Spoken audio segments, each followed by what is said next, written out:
간밤 뉴욕 증시가 상승한 영향 요인으로 2분기 미국의 GDP 성장률 잠정치가 꼽힙니다. 속보치보다 좋은 연율 전기 대비 3.3%로 집계가 됐습니다. 거품 논란이 있는 미국 증시 관세 부담이 있는 이런 상황에서 백악관의 고민을 좀 완화시켜주는 데이터라고 볼 수가 있겠죠. 증시뿐 아니라 달러 가치, 국채 금리도 민감하게 반응하는 모습입니다. 오늘은 이 내용 짚어보죠. 도움 말씀에 한상춘 한국경제신문 논설위원 자리에 있습니다. 안녕하십니까? 네, 안녕하십니까? 확실히 오늘 데이터 좋았죠? 네, 데이터 좋았습니다. 그래서 미국 증시도 말이 많았었죠. 예. 샘 울트만의 AI 거품 붕괴론서부터 시작해가지고 올 초에는 고용통계 하향 문제 해서 사실 8월에 조정장 얘기 많았었는데 마침내 마무리됐습니다. 예. 근데 최근에 그 미국 증시 이렇게 보면 상당히 좋죠. 그리고 일본도 어제 참 좋았고, 그다음에 중국도 좋았고, 이런 상태에서 사실 한국 증시도 4월 이후에 상당히 좋았습니다는 저도 이 방송을 통해서 코리안 랠리도 좋았다 이렇게 하면 이 총론 5천 포인트는 이게 공약은 좋은데 강론에서 세법이라든가 이런 문제에 대주의 요건이라든가 그다음에 거래세 인상 문제라든가 이런 게 총론과 강론이 맞지 않다 보니까 예. 결과적으로 보면 8월에는 한국 증시만 이렇게 거기에서 달리 노는 디커플링 현상이 됐습니다. 특히 그 대통령께서도 그 한미 정상회담 잘했다 이렇게 얘기 속에서도 지지도가 이렇게 떨어지는 모습을 어제는 뭐 일부 여론조사 다 이게 믿을 사항은 아닙니다는 여론조사가 이렇게 50% 밑으로 떨어져서 여당 입장에서 상당히 비상이 걸렸다 이런 얘기까지 나오고 있는데요. 만약에 세법 개정에서 대주주 요건 문제라든가 그다음에 증권거래세 문제라든가 해서 5천 포인트 맞춰서 요걸 잘 조정했다면 주변국 증시가 워낙 좋았지 않습니까? 그러면 이 대통령에 대한 지지도가 60%에서 50% 밑으로 떨어지는 것보다는 70% 이상 끌어오르지 않았냐 생각합니다. 그런 각도에서 너무 아쉬운 이렇게 8월의 장세였다 이렇게 보겠습니다. 자, 미국 증시 8월 마무리됐습니다. 물론 이제 내일 하루가 남아있긴 합니다는 우리 시간으로 방송으로 기준으로 한다면 오늘 마무리됐습니다. 오늘 곤드레악스 장세에 대한 기대가 상당히 높았죠. 내용들은 뭐 다 아실 겁니다. 이번이 2분기 성장률 두 번째 포텐셜 잠정치에 해당되죠. 그래서 한 달 전에 어드밴스 속보치에 비해서 성장률 올랐습니다. 내용들은 다 아실 거로 생각합니다. 그래서 3.0에서 3.3% 올랐고요. PCE 물가는 떨어졌습니다. 속보치 2.1% 대비해서 2.0으로 내렸습니다. 그러다 보니까 성장률 높아지고 물가가 떨어지니까 골드락스가 되지 않습니까? 그리고 이 문제에 대해서는 자세하게 사실 그 트럼프 진영이라든가 페드의 반응이라든가 시장의 반응을 시청자분이 향후 증시 전망과 관련해서 좀 말씀드리겠습니다. 또 하나 그 어제 엔비디아 주가에 대해서 실적에 대해서 여러 가지 시각이 나선 것 같아요. 근데 오늘 그 주가 모습 보면 거의 그 떨어지지 않았어요. 예. 보합세 정도로 해서 일부 사람들이 우려했던 폭락하지는 않았다 이렇게 보게 됐습니다. 결과적으로 2분기 매출액에 대한 해석 문제가 어제도 이제 시간에서 5% 떨어지고 뭐 이렇게 긴장 가운데 있었습니다는 이 방송에서는 속보치 엔비디아 실적과 함께 2분기 매출액과 주당 수익률은 예상치보다 높았다. 근데 황해 법칙이라든가 대수의 법칙이라든가 이런 걸 부합하지 못한다 하는 측면에서 상승 추세는 지속된다 하더라도 속도는 둔화되겠다 하는 쪽으로 말씀을 드렸습니다. 좀 더 지켜봐야 되겠습니다는 어제의 그 실적 발표 이후에 시간의 모습이라든가 그다음에 오늘 장내 모습을 이렇게 보면 그런 예상치대로 일부에서 비관적으로 했던 폭락 문제, 경우에 따라서는 AI 거품 문제가 제기됐었기 때문에 이런 것은 발생하지 않았다 이렇게 보겠습니다. 그리고 상대적으로 2분기 성장률 잠정치가 많은 사람이 거론하지 않았습니다는 왜냐하면 어제 발표했던 2분기 엔비디아 실적이 워낙 많은 방송 시간을 할애해서 예. 됐기 때문에 2분기 성장률 잠정치에 대해서는 이렇게 됐습니다는 사실 오늘 그 2분기 잠정치에 대한 내용이 결과적으로 미국의 정계와 페드라든가 그다음에 사실 시장에서는 증시라든가 달러 가치 외환시장이라든가 국채금리 같은 이런 문제도 다 반영하는 이런 모습이다 이렇게 보겠습니다. 결과적으로 성장률이 좋은데 물가도 떨어지니까 달러 가치는 약세가 되겠죠. 이게 물가가 떨어지니까 결국 국채금리도 안정되는 모습을 보였다 이렇게 됐습니다. 많은 사람이 성장률이 높아지면 달러 가치 강세다, 국채금리 올랐는데 사실 국채금리가 떨어지고 달러 가치가 떨어진 데는 물가가 떨어졌기 때문에 그렇다 이렇게 보겠습니다. 시장 예상치보다 좋았던 미국 GDP의 상향 조정, 백악관은 당연히 이 데이터를 반길 것 같습니다. 네, 상당히 바뀌었죠. 사실 트럼프가 관세에 따라서 또 다른 경제 정책에 따라서 갖는 부담을 어차피 경제 성과니까 성과로 판단하니까 사실 그 성과가 이렇게 좋게 나오다 보니까 또 한 달 전에 비해서 더 좋게 나오다 보니까 사실 트럼프 진영은 이렇게 일제히 환영하는 모습을 보였다 이렇게 볼 수 있습니다. 결과적으로 보면 한번 2분기의 성장률 잠정치 가지고 한번 트럼프 지정에 환영하는 모습을 한번 볼게요. 성장률 높아졌습니다. 당연히 환영했죠. 근데 성장률 높아지면 물가까지 올라갔으면 트럼프 진영이 곤혹스러웠을 겁니다. 왜냐하면 9월 FOMC의 금리 인하 가능성이 줄어들기 때문에. 근데 물가도 떨어졌습니다. 기가 막힌 얘기죠. 그다음에 속보치에 대비해서 한번 보겠습니다. 속보치는 순수치 교도 수입이 급증에 따라서 사실 미국의 이렇게 성장률이 3% 나온다 하더라도 이게 소빈 강정이 아니냐, 나싱버거에 대한 얘기가 있었습니다. 근데 오늘 총수항목별 기여도를 보면 예. 민간 소비도 기여도가 높았고 순수출 기여도도 회복됐습니다. 그러다 보니까 1분기 속보치가 나싱버거니까 2분기 성장률 속보치가 나싱버거니까 1분기 성장률 마이너스 0.5%에 대한 베이스 이펙트. 왜냐 미국의 성장률 통계 방식은 전분기 대비 연율이거든요. 예. 그러니까 분모가 낮아졌으니까 1분기에 2분기에 뭐 당신네들 트럼프의 이렇게 정책의 영향이 아니라 기저효과지 않느냐 이런 비판이 있었거든요. 그게 나싱버거 논쟁입니다. 근데 한 달 후에 발표했던 잠정치에서 보면 민간 소비가 기여도 높아. 왜냐하면 성장률의 GDP 기여도의 70%를 차지하기 때문에. 두 번째는 이렇게 순출 기여도 회복하니까 그에 대한 부담이 줄어드는 것도 트럼프 지장에서 환영할 수밖에 없다 이렇게 됐습니다. 결과적으로 보면 좀 더 지켜봐야 되겠습니다는 관세에 따른 소위 경기 침체 부담, 그다음에 물가 부담 이런 것을 완화시켰다 이렇게 됐습니다. 그래서 2분기 성장률이 발표된 잠정치가 발표된 이후에 트럼프 진영에서는 이렇게 더 고무적이다 이렇게 얘기하는데요. 트럼프는 항상 미국의 경기라든가 주가에 대해서 스카이로켓팅 뭐 이런 얘기하죠. 예. 그래서 이런 거에 대한 얘기가 트럼프 입에서 나오진 않았습니다는 그 얘기가 시장에서 이렇게 흘러나오는 모습 이런 모습이 하나 향후 주가 전망과 관련해서 시청자분도 많이 시사점을 던져주는 이러한 시장에서의 팀 얘기가 아닌가 생각합니다. 반대로 이 2분기 성장률 높게 나오고 PC는 조금 낮게 나오면서 연준은 조금 더 곤혹스러워진 상황이라고 봐야 되지 않을까요? 곤혹스럽죠. 사실 지금 트럼프와 그다음에 페드가 파월과 지금 여러 가지 인적 개편 문제를 두고 예. 사실 논란이 있는 상태에서 이번에 2분기 성장률 잠정치는 이 문제 관련해서 트럼프의 진영을 더 우위를 쓰게 했던 모습이다. 이렇게 이제 한번 시청자를 보겠습니다. 왜냐, 페드가 또 파월이 본인 자신의 능력을 본인 자신의 본래 기능을 잘 못하고 있다는 얘기입니다. 그 내용을 들어서 사실 그런 내용을 들어서 한번 오늘 성장률 잠정치 한번 비교해 보도록 하겠습니다. 자, 미국의 그 페드의 성장률과 PC 물가는 셉에서 나오죠. 경제책이 나오는데요. 그동안 6월 전망까지 스태그플레이션 가능성을 높게 봤습니다. 자, 3월 셉이 트럼프 취임 이후에 관세에 따라서 영향을 부분적으로 반영했던 시각인데요. 작년 12월에 셉에서 올해 성장률 2.1% 봤습니다. 근데 관세에 따른 영향이 일시적이라는 트럼프 진영의 반대에도 불구하고 사실 그 1.7%까지 3월에 내렸습니다. 6월에는 성장률을 1.7에서 1.4% 더 내렸습니다. 그런데 상대적으로 PC 물가는 작년 12월에 2.1%까지 봤습니다. 근데 이것을 거꾸로 더 올렸습니다. 3월에 2.7%, 그리고 2월에는 3.0%까지 올렸습니다. 예. 근데 2분기 성장률 잠정치를 보면 성장률이 물론 이제 이거 연간 성장률입니다는 성장률이 3.3%까지 끌어올렸습니다. 또 PC 물가는 더 떨어졌습니다. 셉의 예측과는 정반대 현상으로 나오는 거죠.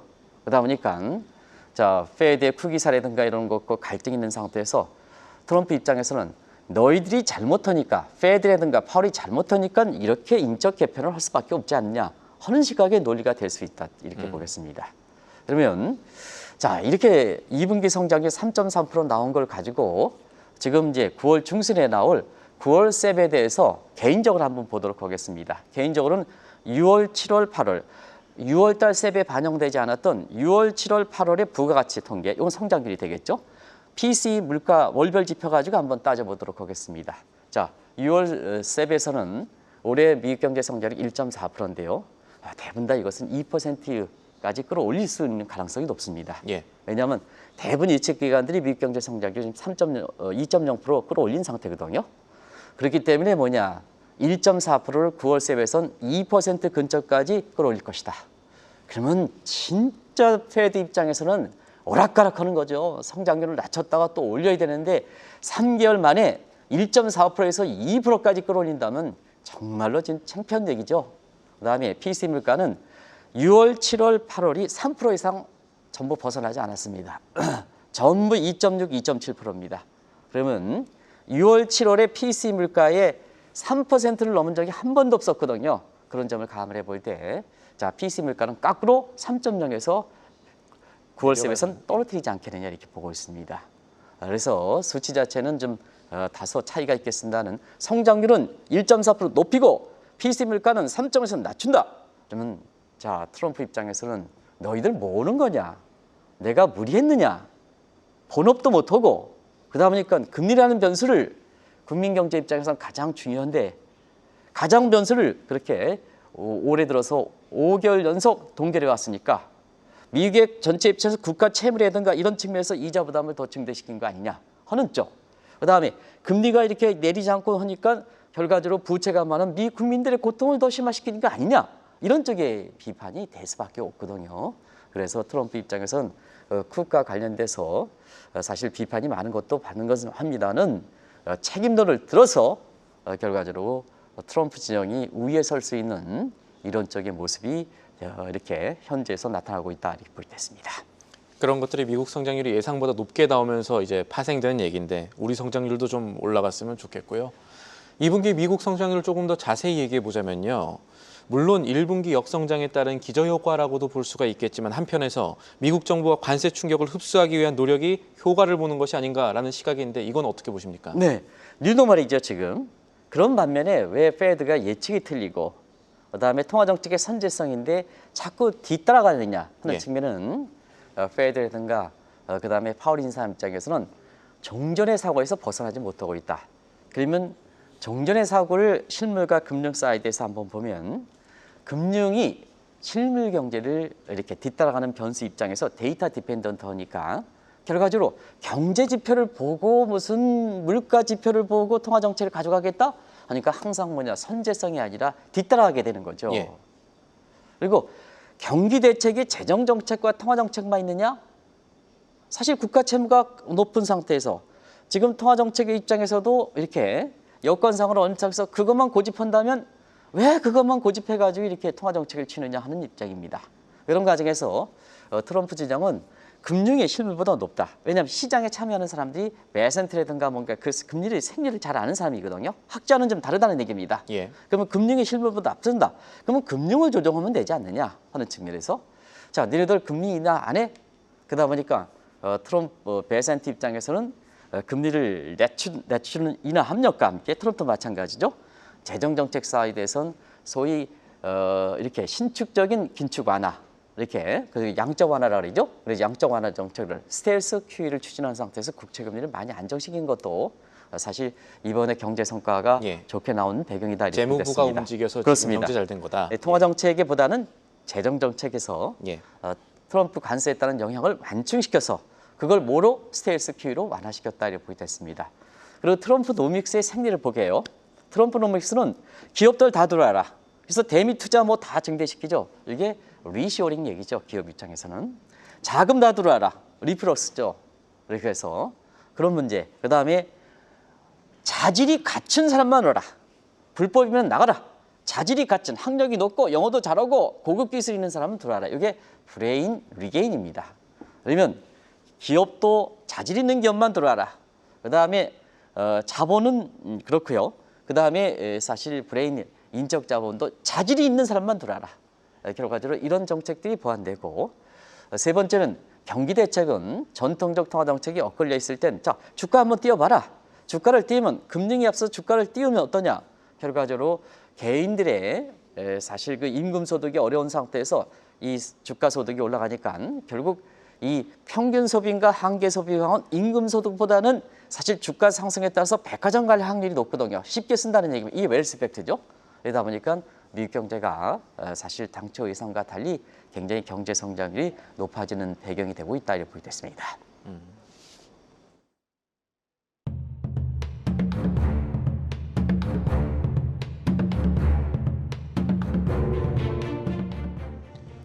이번 미국 2분기 GDP 성장률 상향으로 이 트럼프는 경제 정책에 대한 자신감이 붙었을 거고 연준은 조금 곤혹스러워졌습니다. 그러면 지금 상황에 대해서 글로벌 IB들 그러니까 외부의 시각은 어떤지도 살펴봐야겠습니다. 네. 어떻습니까?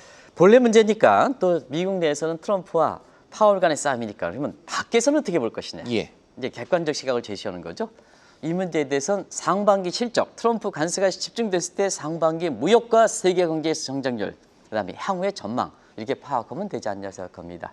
이 문제는 한번 말씀드리고 8월에 그 이렇게 장세를 마무리한 시점에서 반복되는 내용도 시청자분 정리점에서 자막을 가능한 수정하지 않고 나왔습니다. WTO가 상반기 무역 증가율이 5.3%입니다. 결과적으로 보면 굉장히 견실했다는 얘기입니다. 예. 트럼프 관세에 따라서 무역 증가율이 많이 급락하지 않느냐. 레이스 오머스 같은 것들은 스태그플레이션과 대공황 우려까지 얘기했습니다는 WTO의 세계의 무역 증가율 같은 경우에는 이렇게 견실했다고 보게 됐습니다. 성장률 어떠냐? IMF가 7월 달에 나왔었죠. 이것도 이제 한번 전해드린 적이 있습니다. 예. 그래서 세계 상반기 성장률이 2.4%, 그게 떨어지지 않았습니다.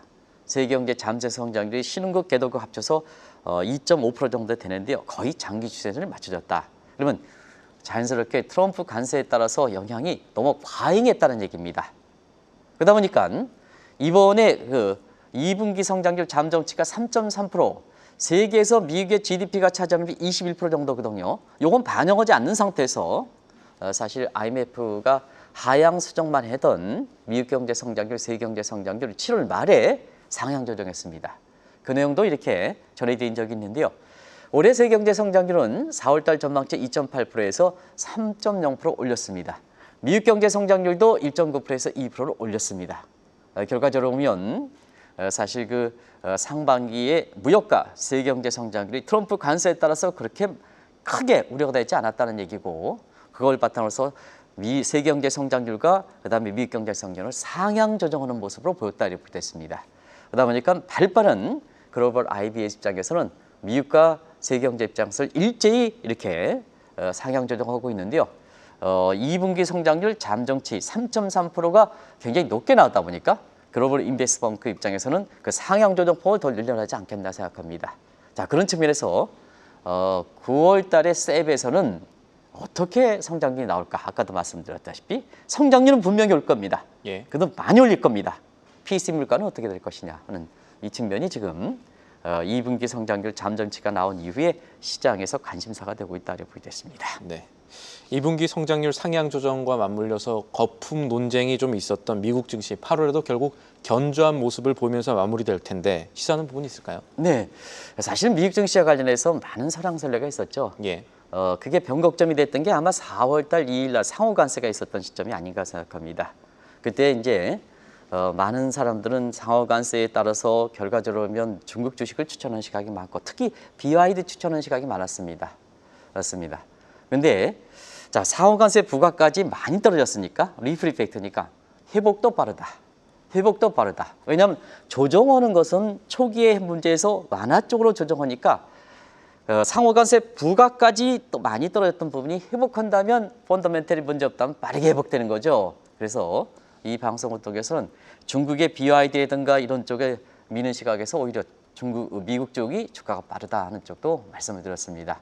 그래서 그때 당시에 4월 달에 셀 USA 그다음에 암부사라는 얘기가 나왔습니다는 미국 주식을 다 먹고 또 한국 증시도 담한다. 그런데 고용 통계가 나오고 우리나라에선 세법이 개정안 나온 이후에 사실 미국 증시의 모습도 또 한 가지 또 한국과 관련돼서도 또 한 가지 변곡점이 됐죠. 그래서 고용 통계가 대폭 하향 조정되니까 경기 침체다. 8월에 조정장된다, 미국의 국채 사라, 국채 관련 상품 사라 하는데 고용 통계 문제가 하향된 게 경기 신호는 아닙니다 하는 똑똑 말씀드려서 국채라든가 미국의 국채와 관련된 이렇게 채권 투자도 하지 마십사 하는데 사실 이렇게 오늘까지 미국의 주가가 예. 다우 나스닥에서 4.5% 이상 올랐습니다. 월 지수입니다. 그런 과정에서 한국 증시가 더 아쉽지 않은지 생각합니다. 세법 개정 문제에서 그것만 딱 해서 총론대로 5,000포인트 정도 그런 식으로 강론만 유지했다면 8월의 한국 증시 모습 또 이 대통령의 지도가 어떻게 됐을까 시청자들 판단에 맡겠습니다. 이게 아쉬운 대목입니다. 그래서 지금 미국 증시 입장에서는 1990년대 민주당 정부 클린턴 정부 시절의 신경제 신화보다 더 뛰어넘는 이런 그 장세가 오는 게 아니냐 하는 쪽에 트럼프 진영을 중심으로 해서 나오는 것도 눈여겨볼 때가 있다는 것을 말씀을 드리겠습니다. 알겠습니다. 지금 같은 상황에서는 9월 FOMC에서 기준금리 인하 가능성뿐만 아니라 9월의 경제 전망, 셉에서 뭔가 변화가 있을 가능성까지 살펴봐야겠네요. 네, 시청자 여러분과 함께 경제 성장률을 높이면 금리 인하 가능성이 줄어? 그렇진 않죠. 왜냐? 양대 지표를 보고 그다음에 페드 인적 개편이 한 달간의 상황이 어떻게 되느냐 하는 것을 같이 따져줘야죠. 예. 그러면 다음 정치 발표 후에 금리 인하 가능성은 양대 지표로든 인적 개편으로든 금리 인하 가능성은 더 높아졌다 이렇게 보겠습니다. 왜냐? 성장률이 높고 질적으로 개선되면서 PC 물가가 떨어졌습니다. PC 물가가 떨어졌습니다. 그러면 양대 지표는 인플레와 PC인데요. 고용 시장에서 지금 종전보다 완화된 견전 문제가 완화된 상태에서 PC 물가가 떨어지니까 지금으로 본다면 양대 지표상으로 보더라도 한 달 전 소포점보다는 금리 인하 가능성이 높아진 거죠. 두 번째, 인적 개편은 한 달 동안 속보체가 발표될 때보다 인적 개편이 얼마나 됐습니까? 쿠글로 다음으로 미란이 왔죠. 그다음에 쿠 기사 조기으로 조기 임명될 거로 봅니다. 물론 9월 FOMC 회의에서는 참여하지 않을 거로 이렇게 보는데요. 자, 어쨌든 트럼프 진영을 반영할 수 있는 트럼프 퀴즈가 지금 절반을 넘어섰습니다. 4대 3로 역전 상태에서 파월도 입장이 변하지 않습니까? 잭슨홀 미팅에서 고용 통계에 이렇게 부진한 점을 들어서 9월에 금리 인하 가능성을 시사했다. 그래서 한 달 전 속보치에 비해서는 파월도 결과적으로 지금 성향이 바뀐 상태 아니겠습니까? 그러면 양대 지표상으로 보나 페드 인적 개표를 볼 때는 성장률이 높으면 아까 누가 이렇게 해서 금리 인하 가능성이 줄어들었다 하는데 그렇지 않습니다. 그러다 보니까 뭐냐? 미국 증시가 오늘 성장률이 높아서 물가가 오르고 그다음에 9월 FOMC에서 금리 인하 가능성이 줄어들었다 하면 증시는 어제 엔비디아 모습도 크게 주가를 크게 끌어들이지 않은 상태에서 어닝 서프라이즈가 크게 되지 않은 상태에서 주가는 떨어졌을 거로 보거든요. 근데 왜 이렇게 성장률이 높은데 주가는 올라갔을까? 국채금리가 오늘 떨어졌지 않습니까? 국채금리가. 그래서 성장률에 대해서 반응하는 것보다 성장률 반응하면 국채금리가 올라가야 되겠습니다는 물가 쪽이니까 국채금리가 떨어졌습니다. 지금 오늘 같은 경우에는 미국의 국채 입찰이라든가 이런 층들도 이렇게 적었습니다. 이런 점을 감안해 볼 때 이 성장률 내용을 잘 읽으실 필요가 있다. 2분기 잠정치의 내용을 잘 읽으실 필요가 있다는 것을 말씀을 드리겠습니다. 결론으로 가보죠. 이 내용은 저희가 미리 진단을 해봤던 것으로 기억을 하는데 자, 미국 경기가 괜찮고 강세장이 이어지는 가운데 금리 인하까지 단행이 된다면 미국 증시 지난 1927년 그리고 1998년 장세 다시 오는 것 아닌가 봐야겠고 또 이런 장의 회귀에 대한 기대 자체가 시장을 좀 떠받들 가능성도 있을 것 같은데 어떻게 네. 보십니까? 사실 월초에 고용 통계 하향 문제 때문에 이 문제를 짚어드린 것 같아요. 예. 그래서 자막에 나오면 자막으로 대신했는데요. 오늘 성장률 높고 물가 떨어지고 거기에 미국 경기 좋고 강세장 이어지는 상태에서 금리 인하까지 하니까 2007년, 1927년, 1998년 그래서 그때 당시에 강세장 이연 속의 금융 완화, 영국의 지원 2027년 그다음에 1998년도 강세장 지속성의 LTCM 문제 때문에 금융 완화 비슷하죠. 그래서 거품이 2년 동안 지속되는 이런 모습이 되는데요. 그런 쪽의 모습이 다시 회자되고 있다 하는 그 자막은 그냥 가져왔습니다. 시청자 여러분 참고하시기 바랍니다. 알겠습니다. 오늘 말씀 여기까지 듣죠. 지금까지 도움 말씀에 한상춘 한국경제신문 논설위원이었습니다. 위원님 오늘도 감사합니다. 네, 고맙습니다. 계속해서 다양한 경제 이슈를 알고 싶다면 구독과 좋아요, 알림 설정 부탁드립니다. AI 캐스터 권미정이었습니다.